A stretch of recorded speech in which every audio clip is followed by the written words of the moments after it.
Pavlovsk Palace is an 18th-century Russian imperial residence built by Catherine the Great for her son, Grand Duke Paul, in Pavlovsk, within St. Petersburg. After his death, it became the home of his widow, Maria Feodorovna. The palace and the large English gardens surrounding it are now a Russian state museum and public park. Creation. In 1777, the Empress Catherine II of Russia gave a parcel of 1,000 hectares of forest along the winding Slavianka River, 4 kilometers from her residence at Tsarskoye Selo, to her son and heir Paul I and his wife Maria Feodorovna. To celebrate the birth of the first son, the future Alexander I of Russia. At the time the land was given to Paul and Maria Feodorovna, there were 2 rustic log lodges called Crick and Crack. Paul and his wife spent the summers of 1777 to 1780 in Crick, while the new homes and the garden were being built. They began by building 2 wooden buildings, 1 kilometer apart. Paul's house, a 2-story house in the Dutch style, with small gardens, was called Marienthal, or the Valley of Maria. Maria's house was a small wooden house with a cupola, flower beds, named Paulist, or Paul's Joy. Paul and Maria Feodorovna began to create picturesque ruins, a Chinese kiosk, Chinese bridges and classical temples in the English landscape garden style, which had spread rapidly across Europe in the second half of the 18th century. In 1780, Catherine the Great loaned her official architect, the Scotsman Charles Cameron, to design a palace on a hillside overlooking the Slavianka River, near the site of Marienthal. Cameron had studied under English architect Isaac Ware, who was close to the architect of Chiswick House,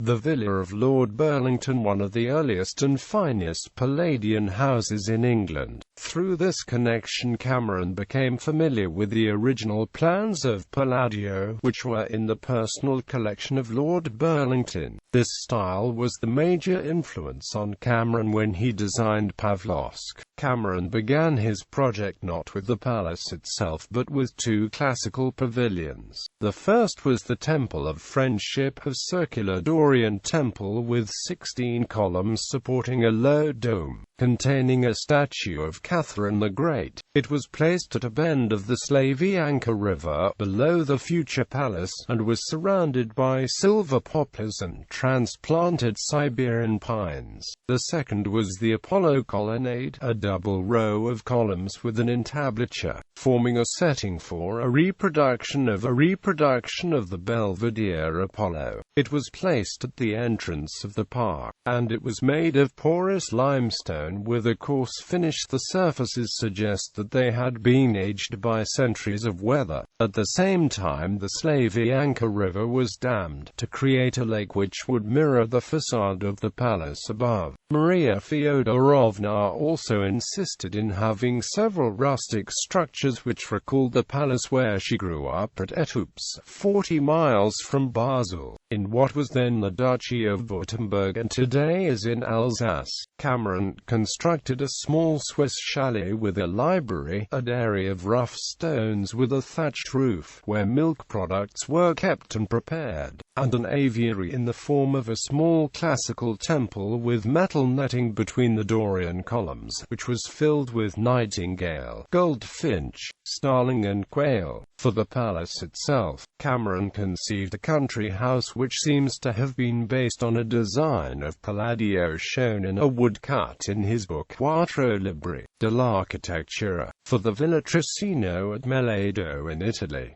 This same drawing was later used by Thomas Jefferson in his design for the University of Virginia. The palace he designed had a cube-shaped central block 3 stories high with a low dome supported by 64 columns. On either side of the building were 2 single-story colonnades of curved open-winged galleries connected to service buildings 1.5 stories high. Each facade of the palace was decorated with mold gilded friezes and reliefs. In September 1781, as construction of the Pavlovsk Palace began, Paul and Maria set off on a journey to Austria, Italy, France and Germany. They traveled under the incognito of the Count and Countess of the North. During their travels they saw the palaces and French gardens of Versailles and Chantilly, which strongly influenced the future appearance of Pavlovsk Park. King Louis XVI presented them with 4 Gobelin tapestries.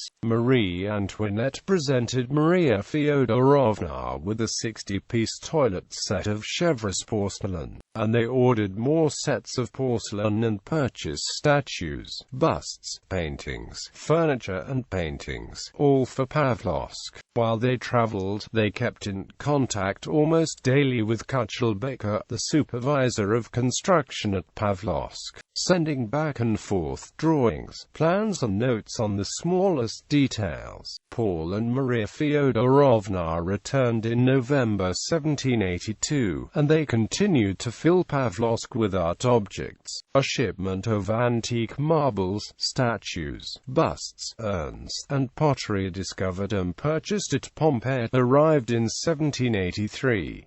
16 sets of furniture, over 200 pieces, were ordered from Paris between 1783 and 1785 for the state rooms. In 1784, 12 Hubert Robert landscapes were commissioned for Pavlovsk. The couple purchased 96 clocks from Europe. The Imperial glass factory made special chandeliers for each room. In the midst of the construction, and tensions grew between her and Cameron. Cameron was used to the unlimited budget for materials given him by Catherine the Great, while Catherine gave very little money to Paul, and Cameron was annoyed by the furniture, tapestries and fireplaces brought back from Europe by Maria Feodorovna without consulting him. Maria Feodorovna in turn was annoyed by the bright polychrome decoration and Pompeian arabesques used by Cameron, and wanted more delicate colors, and Paul did not like anything that resembled the style of his mother's house, the Catherine Palace at Tsarskoye Selo. The tensions led to a parting in 1786. Cameron left to build a new palace for Catherine in the Crimea. He had finished entry vestibule and the 5 rooms of the private apartments. The work of decorating the interior was taken over by an Italian architect, Vincenzo Brenner, from Florence, who had come to Russia in 1783.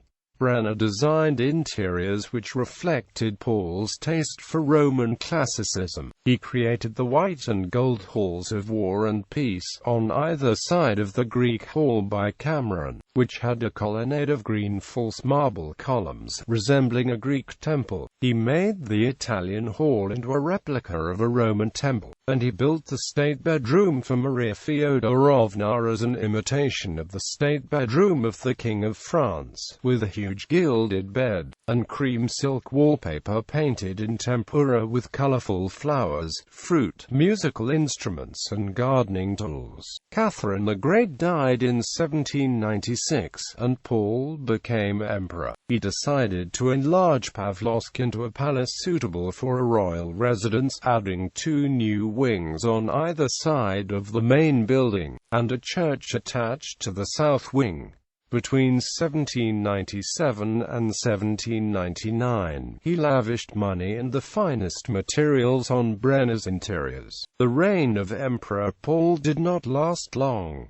He alienated the nobles, and became increasingly fearful of conspiracies. His fears were justified. The Emperor Paul was murdered by members of his court in 1801, and his son Alexander became emperor. Pavlovsk Palace became the residence of the Empress Maria Feodorovna, the mother of both Emperor Alexander I of Russia and Emperor Nicholas I of Russia. She turned the house into a memorial to her murdered husband, filled with his furniture and portraits, and made the house a showcase for finest 18th-century French furnishings, paintings, sculpture and porcelain. Another disaster struck Pavlovsk in 1803. A fire caused by a defective chimney destroyed a major part of the interior of the palace, including all the decor of the state apartments and living rooms. Most of the furniture was saved, along with some door panels, fireplaces and mirrors, but most of the palace had to be rebuilt. Maria Feodorovna brought Cameron and Brenner's young assistant, the Italian architect Carlo Rossi, to help restore the palace. She also employed a Russian architect, Andrei Voronin, who had been born a serf and was trained in decoration and design, who rose to become the architect of Kazan Cathedral in St. Petersburg. Voronin was named chief architect of Pavlovsk by Maria Feodorovna. He brought back the architect Guarengi, who had redecorated 5 rooms on the main floor, to recreate his work.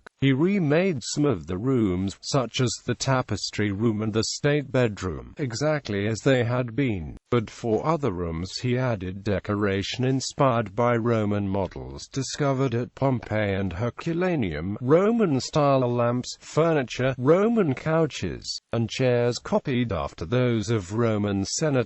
Following the French taste of the time for Egyptian art, he added black Egyptian statues in the entry vestibule of the palace. He also redesigned the Greek and Italian halls, replacing the molding on the walls with false marble, and he added a Russian touch. Fireplaces faced with Russian lapis lazuli and jasper, which had originally been in the Mikhailovsky Palace that Paul had built in St. Petersburg. Voronin also made plans for a semicircular library in one of the wings, which was later built by Carlo Rossi, and he redesigned the private apartments of Maria Feodorovna on the ground floor, which included a library, boudoir and bedroom. He installed French doors and large windows in the apartment, so the flower garden outside seemed to be part of the interior. In 1805 Voronin built the Centaur Bridge in the park, and the Visconti Bridge, which crossed the Slavyanka. At a point it was filled with water lilies.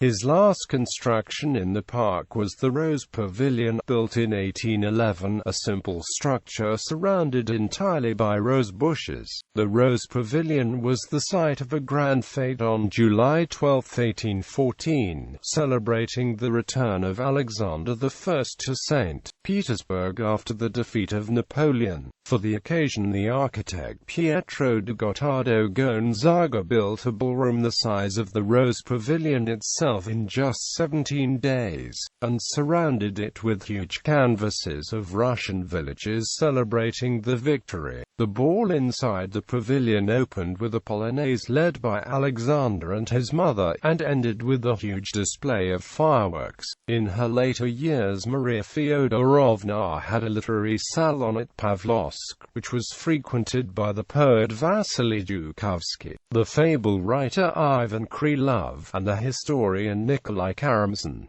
The last great St. Petersburg architect to work at Pavlovsk was Carlo Rossi, who in 1824 designed the library, which contained more than 20,000 books, as well as collections of rare coins and butterflies. He also designed the corner salon, where Maria Feodorovna received guests such as the first American ambassador to Russia, John Quincy Adams, and the lavender room, whose walls were made of lilac-colored false marble, matching the lilac flowers outside the windows. These rooms were furnished with furniture made of native Russian woods, including Karelian birch, poplar and walnut. Maria Feodorovna died on October 24, 1828, 14 days after her 67th birthday. She left the house to her younger son, Michael, and specified that none of the furniture should be taken away. After Michael's death, it went to the second son of Nicholas I, Konstantin Nikolaevich. It then passed to his widow and then their eldest son, Konstantin Konstantinovich. Her descendants respected the will, and turned the house into a family museum, just as it was when she died. After the Russian Revolution. At the time of the Russian Revolution in 1917, the eldest son of Constantine Konstantinovich, Prince Jean, along with his wife Helen, the daughter of the King of Serbia and the sister of Constantine, Queen Olga of Greece, were living in one of the wings of Pavlovsk. As the political situation deteriorated, they left, and the house was left to the care of Alexander Polovotsov, director of the Art Institute and the Museum of Applied Arts in St. Petersburg. When Lenin and the Bolsheviks seized power in November 1917, Polovotsov went to the Winter Palace, found Anatoly Lunacharsky, the Commissar of Enlightenment of the new government, and demanded that Pavlovsk be saved as a museum. Lunacharsky agreed and named him Commissar-Curator of Pavlovsk. He returned to the palace and found that a group of revolutionary sailors had searched the palace for weapons and taken a few sabers, but otherwise everything was in its place. He hired former soldiers to guard the house, put all the furniture into the main building, made an inventory of all the treasures in the palace, and successfully resisted demands from various revolutionary committees for dishes, chairs, tables, and all the books from the library. He was able to persuade Lunacharsky himself to come to Pavlovsk. After Lunacharsky's visit, Pavlovsk was officially confiscated, but turned into a museum open to the public 2 or 3 days a week. Having succeeded in saving the palace, Polovotsov took family and belongings and slipped across the border to Finland and moved to Paris. World War II, the German attack on the Soviet Union in June 1941 and the swiftness of the German advance took the Soviet government by surprise. The morning after the attack, the curators of Pavlovsk, under the direction of museum curator Anatoly Ikotumov, began to pack as many of art objects as possible, starting with the Chevreuse porcelain toilet set given by Louis XVI to Maria Feodorovna and Paul in 1780. 96 hours after the announcement of the beginning of the war, the first 34 crates were being carried from the palace by horse-drawn car. Boards were put over the windows, and sand on the floor of the palace. The 30 curators often worked by candlelight, and by July there were air aids. The paintings, chandeliers, crystal, porcelain, rare furniture, and works of ivory and amber were packed and sent first. They worked with great care. Each piece of furniture had to be carefully dismantled. Porcelain vases had to be separated from the bases, and delicate clocks had to have their casing and mechanisms separated and packed separately, with diagrams on how to put them back together. One piece of each set of furniture was saved, and the others left behind. The Roman and Greek antiquities were too heavy and delicate to move, so they were taken to the basements, placed as close together as possible, and then hidden by a brick wall.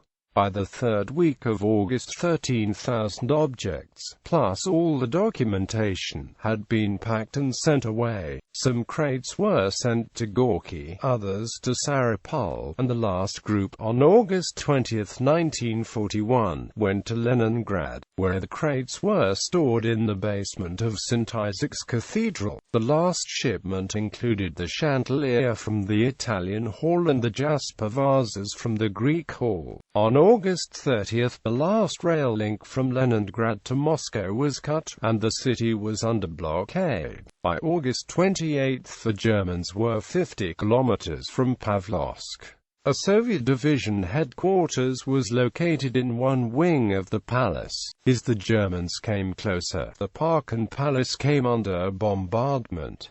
The museum staff began to bury the statues, which were too heavy to evacuate. They calculated that the Germans would not dig deeper than 1 meter 80 centimeters, so they buried all the statues as deep as 3 meters. The statues of the three Graces were buried 3 meters beneath the private garden of Maria Feodorovna. The calculations were correct. The statues were still there after the war. On September 16, the last soldiers left, and the Germans occupied Pavlovsk Palace, which was still occupied by a group of elderly women guardians. The Germans occupied Pavlovsk Palace for 2.5 years. Officers were quartered in the salons on the first floor, and the ballroom was made into a garage for cars and motorcycles. Barracks were located in the north wing and a hospital in the south wing. German soldiers, Dutch soldiers and Spanish soldiers in special units of the German army occupied the buildings in the park. The sculpture and furniture that remained in the house and all the books of the Rossi library were taken to Germany. The statue of Emperor Paul in the courtyard was used as a telephone pole. Fortunately, the Germans did not discover the antiquities hidden behind the brick wall in the basement. Pavlovsk was liberated on January 24, 1944.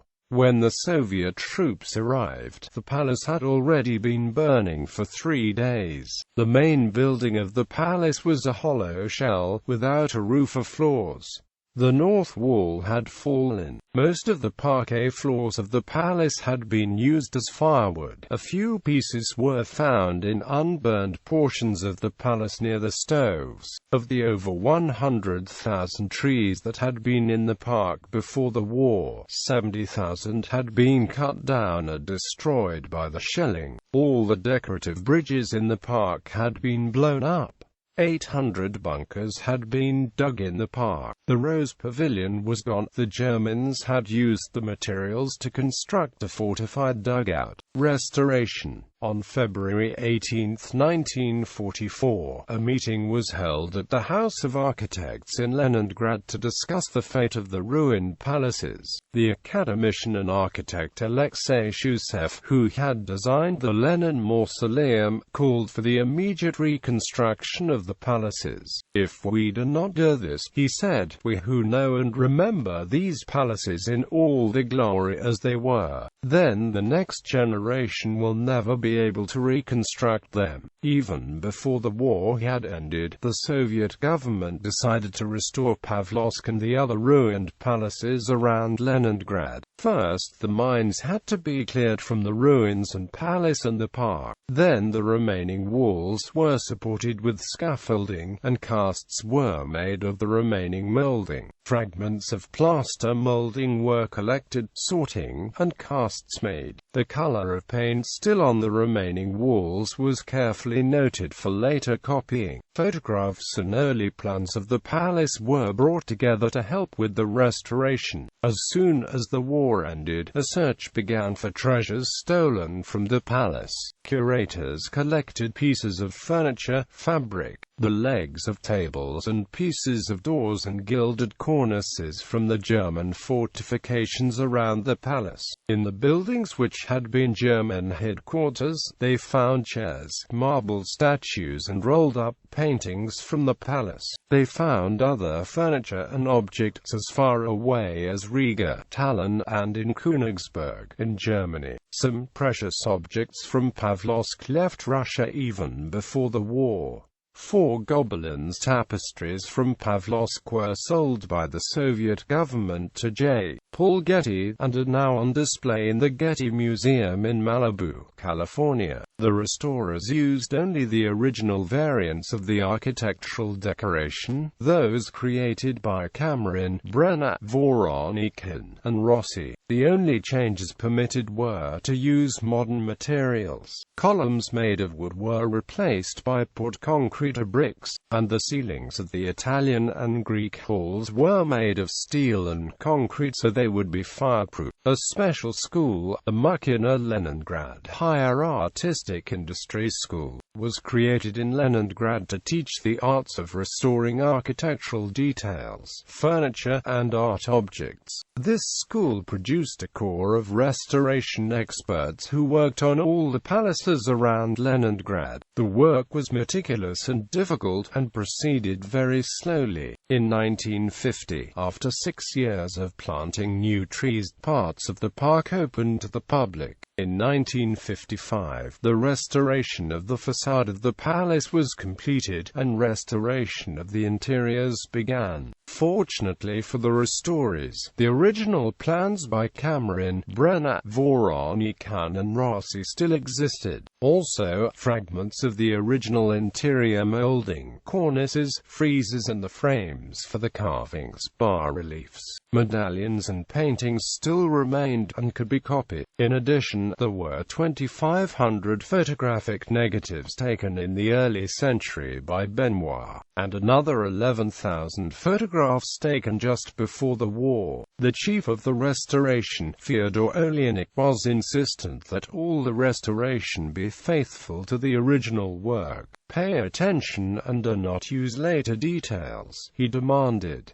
Only the original variant, only the done by Cameron, Brenner, Voronikhin, or Rossi. Old techniques of artisans of the 18th century, such as painting false marble and gilding furniture, had to be relearned and applied. A silk workshop was opened in Moscow to recreate the original woven fabrics for wall coverings and upholstery, copying the texture, color and thread counts of the originals. In 40 rooms of the palace, painted decoration on the walls and ceilings had to be precisely recreated in the original colors and designs. A master painter and 6 helpers recreated the original trompe-l'oeil ceilings and wall paintings. Once the interior walls and decoration had been exactly recreated, the next step was the furnishings. The 12,000 pieces of furniture and art objects removed from their original places, from paintings and tapestries to water pitchers and glasses, had to be put back where they belong. Furniture, doors, and parquet floors of many different colors of wood which had been burned or stolen were remade exactly like the originals.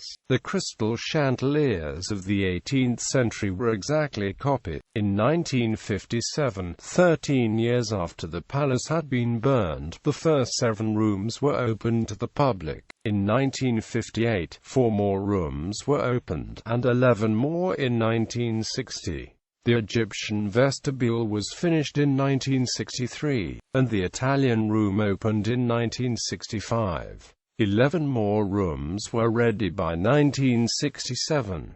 By 1977, on the 200th anniversary of the beginning of the palace, 50 rooms were finished, and the palace looked again as it had in the time of Maria Feodorovna.